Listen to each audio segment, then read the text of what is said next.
گھر والوں پر وسعت۔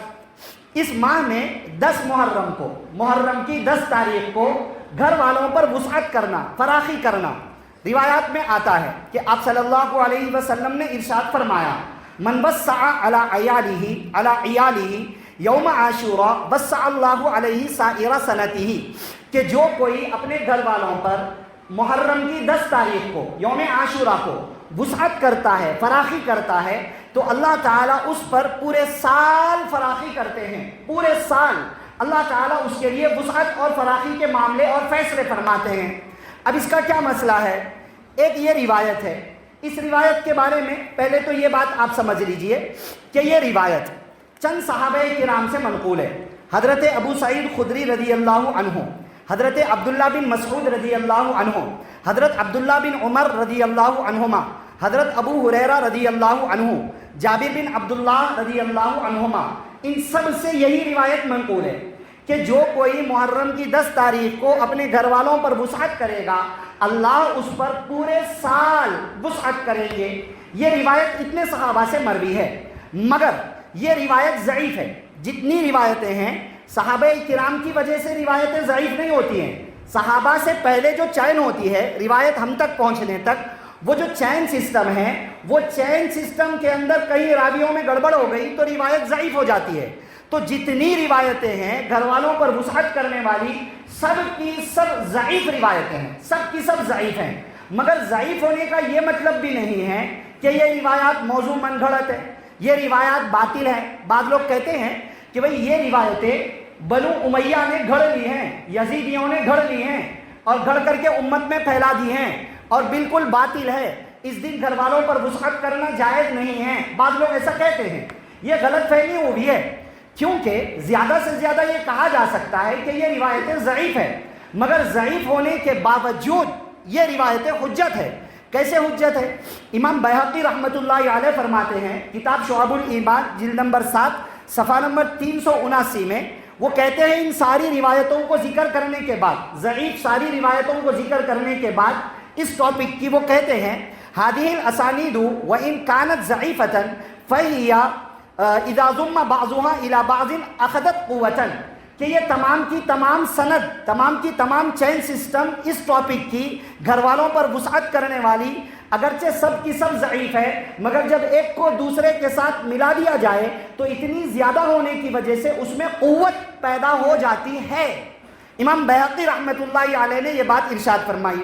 اسی طرح ابن حجر رحمۃ اللہ علیہ فرماتے ہیں لہو شواہد عن جماعت من الصحابتی، گھر والوں پر وسعت والی روایت کی بہت ساری شواہد روایتیں موجود ہیں صحابہ کرام کی ایک جماعت سے، جس میں مشہور حدیث حضرت عبداللہ بن مسعود رضی اللہ عنہ کی ہے۔ پھر فرماتے ہیں اگرچہ یہ ساری کی ساری سندیں ضعیف ہیں، لیکن جب ایک کو دوسرے سے ملا دیا جائے تو قوت پیدا ہو جاتی ہے۔ مطلب ان بڑے حضرات نے اس روایت کو معتبر مانا ہے کئی روایتیں ہونے کی وجہ سے، اس لیے امت کے اہل علم کا یہ فیصلہ ہے کہ 10 محرم کو اپنے گھر والوں پر وسعت کرنا یہ برکت کا سبب ہے، پورے سال برکت کا سبب ہے۔ گھر والوں پر وسعت کی جا سکتی ہے، اس کو سامنے رکھتے ہوئے۔ بات سمجھ میں آ رہی ہے؟ اب یہاں ایک سوال ہوگا کہ بھئی ابھی تو 10 محرم کو روزہ رکھنے کی روایت آئی ہے، پھر گھر والوں پر وسعت کیسے کرے اسی دن؟ بات سمجھ رہے نا؟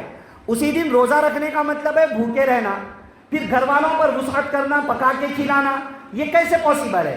کیونکہ جب پورے لوگ روزہ رکھ رہے ہیں، روزہ تو مغرب تک ہوگا، جب روزہ مغرب تک ہوگا، مغرب کے بعد 11 محرم آ جائے گی، اگر ہم 11 محرم کو کھائیں گے تو 10 محرم کہاں رہا؟ تو کیسے پاسبل ہے گھر والوں پر وسعت کرنا؟ تو بات سمجھیے، روایات کے اندر وسعت کہا گیا ہے، روایات میں کھانا کھلانے کی بات نہیں کہی گئی ہے گھر والوں کو۔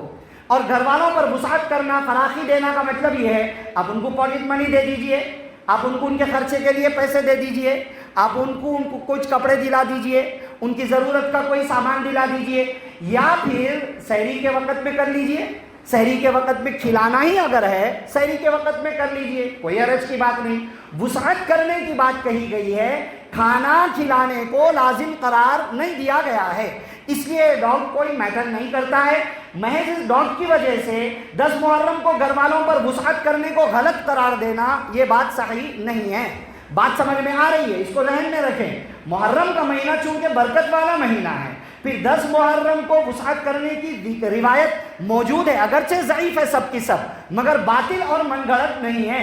یہ کہنا کہ بعد میں لوگوں نے گھڑ لیا ہے، یزیدیوں نے گھڑ دیا ہے یا بنو امیہ نے گھڑ دیا ہے، ایسا بعض لوگ کہہ رہے ہیں ویڈیوز کے اندر، میرے بھائی اس کی دلیل چاہیے، دلیل کہیں پر ہمارے اہل علم اکابر نے یہ لکھا ہو، ہمارے معتبر اہل علم اکابر نے، کہ بنو امیہ نے یا یزیدیوں نے یہ روایت گھڑوائی ہے؟ کہاں موجود ہے؟ اگر ہم اس طرح دیکھنے لگیں تو پھر دنیا سے حدیث کی کتابوں کو بھی ختم کرنا پڑے گا، کیونکہ ایک فرقہ شیعہ کا کہتا ہے کہ بخاری، مسلم، ترمذی، نسائی یہ سب روایتیں بعد کے حکومتوں نے گھڑ کر لکھوائی ہیں، گھڑ کر۔